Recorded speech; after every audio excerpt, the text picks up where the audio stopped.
Го имаме председателот Иванов, кој што е спремен како и секогаш и во иднина да ни помага секаде каде е потребна поддршка за Македонија. Ние сме тим, ние тимски работиме. Се сеќавам 2006 година, кога доаѓавме на власт пред да дојдеме, го побарав Антонио Милошевски по телефон во Германија. Побарав од него, ако може, да ги стави во умерување докторските студии. Тој таму магистрираше и почна докторски. И да дојде, да ми помогне мене, на партијата и на државата. Мене како кандидат за премиер, на партијата како партија во доаѓање на власт и откако ќе освоиме власта, да помогни на Република Македонија, на македонскиот народ и на сите граѓани за просперитет, за подобра иднина, за еден добар правец, за една добра иднина.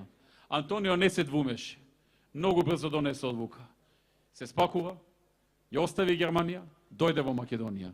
И во овие години, 5 години, беше министер за надворешни работи. Даде се од себе да ја промовира Македонија и интересите на македонскиот народ и на сите граѓани во Македонија. И успешно го правеше тоа. Истото продолжи да го прави преку парламентот. Тој ја заслужува вашата поддршка.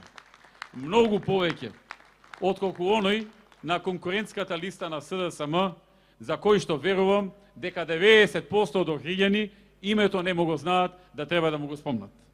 Антонио е човек кој што се докажа во овој период. На листата имаме охриѓани кои се докажани, го имаме сега градоначалникот, имаме тим со кој што можеме да ги исполнуваме ветувањата. Никогаш не сме ветиле дека ќе ги решиме сите проблеми. Ниту пак сега ви ветуваме. Но ветуваме дека ќе ги решиме овие работи и овие ветувања и овие проблеми кои што сме ги посочиле во оваа програма.